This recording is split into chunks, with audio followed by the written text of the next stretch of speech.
All right, welcome back to the Daily Mastermind. George Wright III with your daily dose of inspiration, motivation, and education. I'm super excited today because we have some real strategy and tactics we're going to get into with our guest, Will. Will Watrous, how are you doing, buddy? I'm doing great, George. Thanks for having me. Yeah, it's been it's sometimes tough to coordinate, but I've been wanting to get you on the on the show here for a little while, and so I'm going to give everybody a little bit of background, but we'll kind of dig into that as we go as well. But for those of you that are listening, I just want to make sure I remind you to hit that subscribe button. We don't want you missing any episodes, and we're really going to get into some good strategies and tactics today. So share this show if you get the opportunity and you learn something. So Will's background is great because not only does he have some cool strategies, but he's been a business owner, an investor, and he's now an EOS implementer as well. And he spent years in the trenches. He's been a founder, a leader, an investor. And, at the end of the day, he's worked with companies anywhere from $2 million to $80 million across all kinds of industries. So today on the show, we're going to talk a little bit about the systems he puts in place for businesses to be able to scale. So, Will, with that said, why don't you give us a little bit of your background so people get a feel for like where you come from and, sort of what pivoted you into this space of EOS. And then we can kind of talk a little bit about what that is and how it works. But give us some of your background. Yeah, absolutely. So, I would say at the core, I love to help people. And so the business that I started, back in 2010 was a marketing agency. And it was not because I decided to start a marketing agency. I knew someone who needed help with marketing, and I knew enough about it that I knew I could help some. And so I just offered my assistance to this local business owner and wound up, he was very successful because he does great business. I would never take the credit for all of that. But he wound up sending me lots of other clients. Everyone in town knew him. And so I just started getting phone calls from other business owners saying, "Hey, will you do for us what you're doing for so-and-so?" And so I started taking on more and more clients, and we grew and grew. But all of that honestly was out of a desire to help a friend. I went to a Bible school many, many, many, many years ago. And the funny thing is that at this Bible school is a 2-year program, it was right out of high school. And in the second year, you kind of choose an area, you can help with youth or you can help with children's or a pastor, all these things. And then they had this category called helps, which is so funny, you hear that helps, and that's what I chose. Like, that's the area I just want to help. And Really? so it was all that he could be in music. There was all, because in any sort of ministry, there are a lot of behind the scenes. Like, not everybody is seen. There's all kinds of stuff that happens behind the scenes, and that's what I just want to do. I just wanted to help. So anyways, I just say that to say I just wanted to help this business owner friend that needed some help with marketing, and so I decided that I would do that. I was not an expert at the time, but through the process, learned all kinds of stuff. And the business, I wound up creating an agency, and it wound up being very successful and growing and growing. But what brought me to EOS, to answer your question, was that it grew so quickly that I had some very alarming symptoms show up in my body. I wound up getting really stressed out. Wound up taking a trip to the hospital because of this. And I had a wife and a couple of young kids, and said, "Okay, this is not cool. We need to change our approach here." And I came across EOS and the book Traction, tried to implement it myself, didn't work out so great, hired an EOS implementer and worked with him for a couple of years, transformed the agency. And we continued to grow quickly. Net profit went from 6% to 34%. Morale improved. And in that process, it created a lot of freedom for me as the owner. And I just fell in love with everything about it. I said, I want to do this. So I was able to hand over that company. It's a multi-million-dollar company and has a wonderful leadership team. I meet with the CEO once a month. We run through financials. I support him however I can. But now all I do is help companies implement EOS in their businesses. And it's because of this desire that I have. I've always said my life theme is I connect people with the strategies and tools they need to succeed. And so I can't not do that. It's like a duck can't not quack. Yeah, Dogs no, that's bark, awesome. right? So I That's just, awesome. yeah. I was going to say, a lot of people, I just thinking of this because it's so used commonly, EOS, obviously it means Entrepreneurial Operating System, but let's do this. And I should have done this to start, but like define for people that don't know what EOS is, tell them what it is and how it came about. That would be a really good important point here. Yeah. So EOS is it helps business owners and leaders get what they want from their businesses. And it does that by providing a complete system with simple, practical tools that helps them to do three things we call vision, traction, healthy. Vision from the standpoint of first getting your leaders 100% on the same page with where are we going with this company and how do we plan to get there. Traction from the standpoint of helping your leaders to become much more disciplined and accountable so they're executing really well on every part of your vision. And then healthy, meaning helping your leaders to become a more healthy, functional, cohesive leadership team, because most of the time leaders don't function well as a team. And what we found is as goes the leadership team, so goes the rest of the organization. So we get to the point where everybody in the company is all crystal clear and aligned with where we're going. They're making consistent progress, gaining traction toward that vision. And they're doing it as a group of people who enjoy the work they do and the people that they're around. They're actually having fun and making a meaningful contribution in their job. So that's EOS in a nutshell, just a simple set of practical tools that helps accomplish those things. No, I love that. I think that's a great explanation, and we can kind of dig into some of the core components. But what I found over time, and I know you see this all the time, which is going to bring up a great question. But there's people listening to this podcast and business owners out there at all levels, right? They might be starting their business, scaling their business, really dealing with a large operation or a small operation. But some of the challenges that businesses face are pretty similar, and they're also different at different levels. And so this system applies to all different levels. And but what are some of the, before we dig into the pieces of it, what are some of the biggest challenges that you find that businesses face? Because having this blueprint or this system is great, but it's come about really because people are dealing with problems. What are some of the big challenges that you feel like business owners are facing today, which might even be a little different than, 5, 10 years ago? Yeah, it's a very similar set of problems, very often people problems. So whether that's turnover, drama, just tension and stress happening in the communication and understanding of how a group of people are working together. Mm, Also financial. Sometimes there's just not enough profit. Business owners are working their tails off and leaders are working their tails off and there's not enough to show for it. There really should be more margin involved for the as a reward of the work that they're doing. So, and then I would say thirdly is systems processes, not mm. not documented, simplified, being followed by all. That's what creates scalability. That's what creates profitability. That's what makes a business fun to run and manage when everything's being done the right and best way every single time. And whoever's touching a process has been trained and managed and is being held accountable to actually follow it the way that it should be done. So those three, I'd say people, profit, processes are probably the main issues that I run into. Yeah, it's interesting because most business owners, at least, they start a business hoping that it's going to give them more lifestyle. It ends up being a lot more work than even a full-time job, with even more stress and pressure. So I'm sure you see that with most businesses at any level they're at, right? They're just like, this is just the business is running me. I'm not running the business. So I can see how that's probably ties back to when you said helping people. You're really helping them with these processes to create a business that works. I thought you were a great example of that, where you said you've been able to grow a business and then kind of step away from it and work on these models. I'm curious, do you feel like there's a particular, and I don't know if this is a good opportunity for you to maybe kind of take us through some of the steps or some of the core components that EOS drives into, or if you feel like maybe there's one or two that really come to the surface that you want to kind of dig in a little deeper to. What are your thoughts there? So it's a great question. I think one of the bow on all of this is that those problems we were mentioning happen simultaneously. At any given moment, a business leader, an entrepreneurial leader is Mm, struggling with 136 issues at the same time.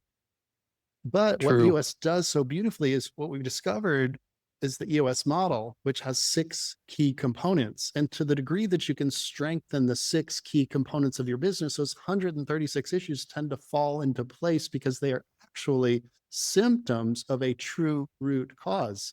So you strengthen those six areas and that business will accomplish everything that you want for it to accomplish. So I'll just real briefly walk you Yeah, through and those I six will I'll make areas. yeah, I would love for you to do that. And I was going to comment, you're right. That's a really good point, is that you can't just work on one of these areas. because more than like, first of all, they affect each other so much as you move and scale, but more than likely you're dealing with more than just one of them as an issue, right? So yeah, let's go through those. That'd be great. Yeah. So the first component is the vision component, getting everyone on the same page with where we're going, how we're going to get there.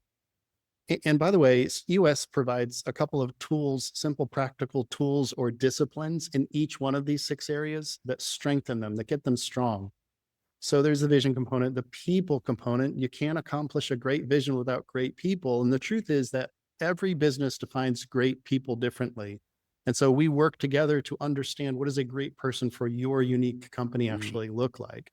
The third area is the data component, and that's running the business on facts and figures, on objective information versus the egos, emotions, subjective feelings that so often drive the decision making process in an entrepreneurial company.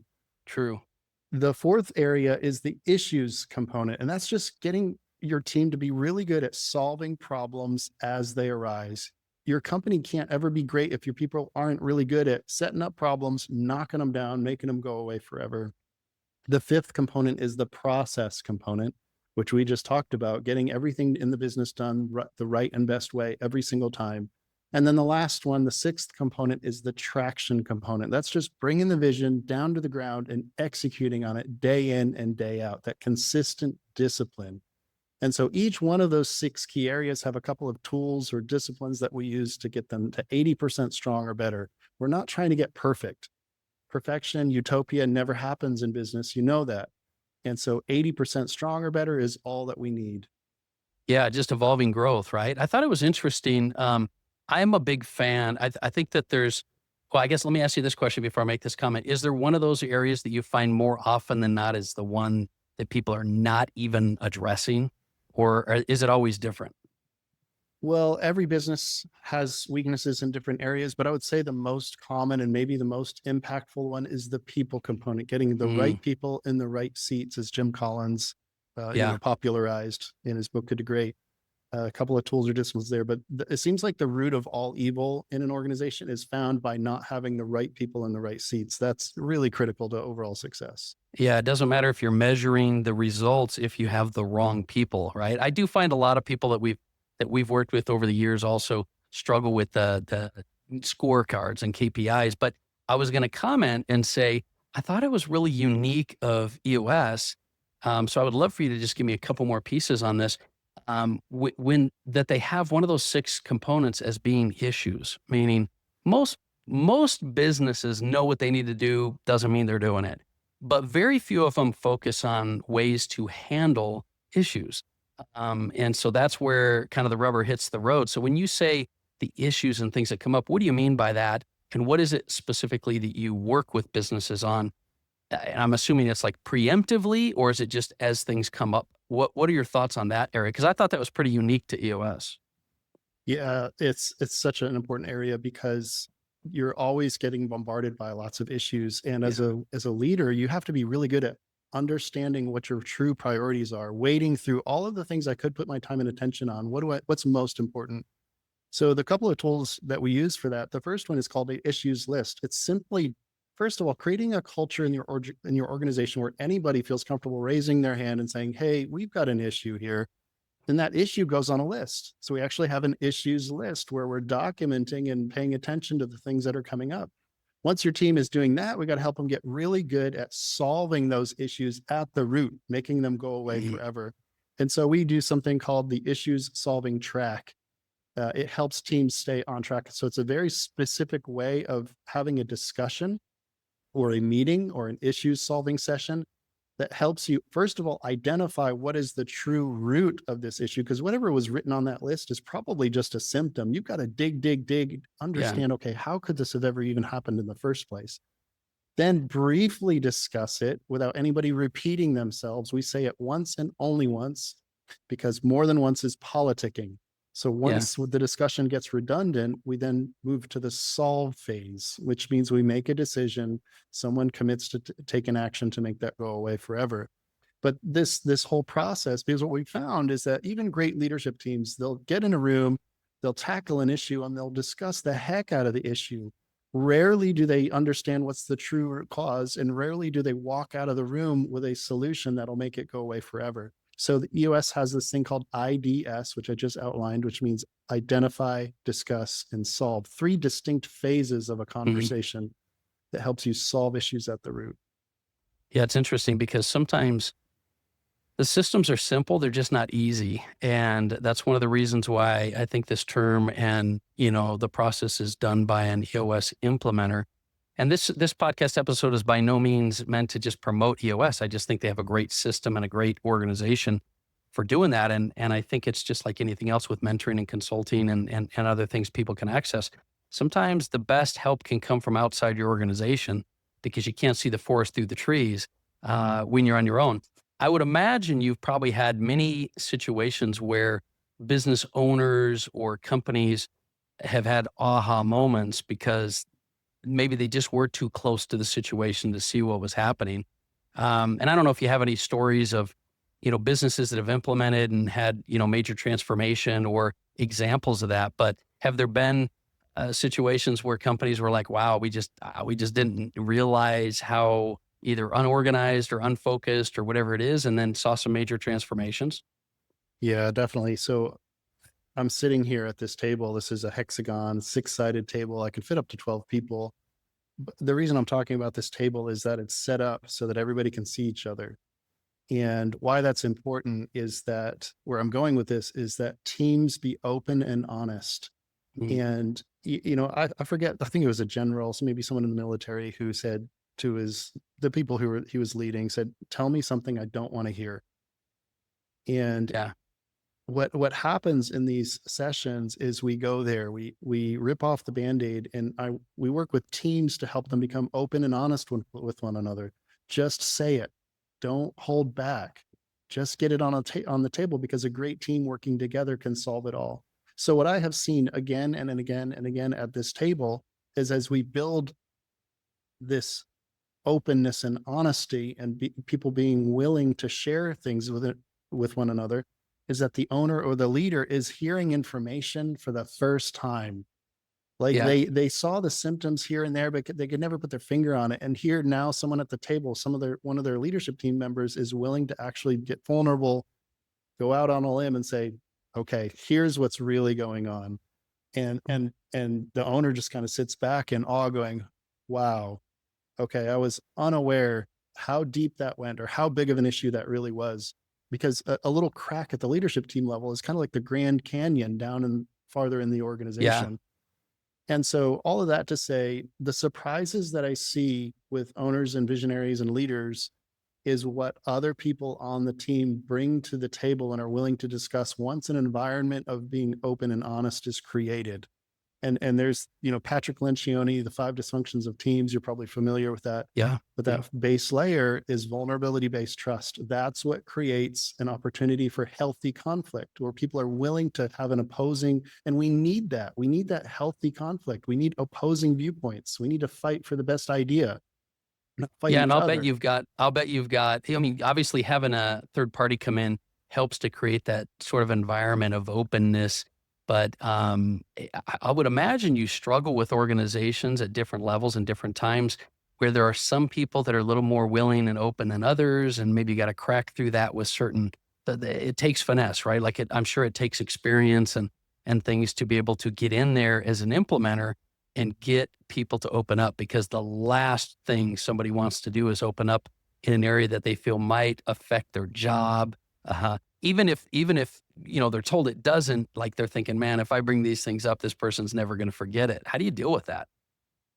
Yeah, well, every team has room to grow, but some of them are pretty far along. They're pretty healthy, and others come in, and it takes work, because there's been drama. There's skeletons in the Mm, closet. There's stuff that's just has not been talked about. And so we do team health is a big part of what we're doing. Patrick Lencioni says most teams spend a lot of time and effort and energy on becoming smart, but not on becoming healthier. And that's critically important just as much as smart is. So we do some exercises together to help people to kind of start letting their guard down, build some vulnerability based trust with one another. to open the door to having meaningful conversations as a leadership team. And that sometimes that can happen in month 3, sometimes it's month 18 before they really start. And honestly, sometimes if a person is not willing to go there, they might not be a fit for this team or this company, and they need. Sure. Sometimes they'll self eject, and that's okay too. They need to go find a place where they feel comfortable being themselves. Yeah, and I've definitely seen that over the years scaling companies that, really you're right. One of the number one things you need to be able to scale a company is leadership growth, because you can't grow a company by just going wide. You can't just continue to add people. You've got to grow a layer of leadership, which usually and ideally comes from within the company. But leadership and growth always come outside the comfort zone. And so it's one of those things that make it very difficult for some people. But there again, like you said, that's a filter. That's a process that allows you to identify, true leaders that are willing to be vulnerable and listen, but also get feedback and adjust and not take it personal. And so that's a really good point.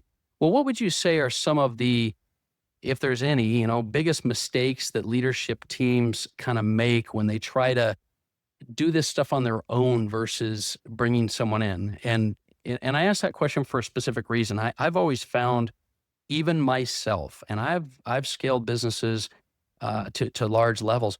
At all levels, I have needed someone who can see the forest through the trees when I can't. Right. So I'm not sure if you have maybe a thought on that, because I know we're short on time here, but common mistakes that leaders might make when they're trying to implement things like this or systems like EOS on their own. Yeah, if it's the owner, visionary, the founder of the company, typically, not always, but very often, they have shiny object syndrome, and so they're going to just grab something and plug it in and hope it fixes it. And they're strong on ideas, strong on creative problem solving. They're usually weak on execution and project completion, driving it all the way through to the finish line. So for that to happen, a couple of things need to be in place. First of all, a commitment, a deep, unwavering commitment to see it through to the end, which is hard for a visionary. That's why they need a great team. They need an integrator. They need people around them that are actually going to execute. Yeah. And then and a consistent discipline. But so, and with that, you have to have buy-in. The whole team needs to be bought in and committed to it. Without those two things, it's going to be another fad. It's going to be another thing we threw at it to try to fix it. EOS or any whatever system you choose, it's fundamentally changing the way that you run the company. It's not we do our business and we do this EOS thing or whatever. Yeah. Yeah. We are changing. It sits below your area of expertise. It is how you get people aligned. It's how Yeah. you get a vision executed upon. And so you have to understand that we're fundamentally changing how we do the work, not just engaging in some seminar or dabbling in something. No, that's a great point. I think as is with anything in business, the best thing you could do is not find a certain strategy you can try to apply or a growth strategy, but to really put a structure and foundation that you can scale upon in your business, which is obviously a long-term focus, right? It's something that is going to be around for a while. It's not a short-term, let's try this for 90 days and see how much, traction we get, right? So that's a great point. Well, good. Well, this has been very helpful. I think it opens the eyes for a lot of people that there are proven systems that can help you to scale and build and grow your business. And EOS is one of those that, I mean, we're talking, hundreds of thousands of companies and people that have used. And so I appreciate you being willing to kind of share with us what that structure and things is. Is there anything else you would like to leave with our audience kind of before we take off when it comes to business or structure or systems? Anything else you'd like to kind of add for the current market or anything? Sure.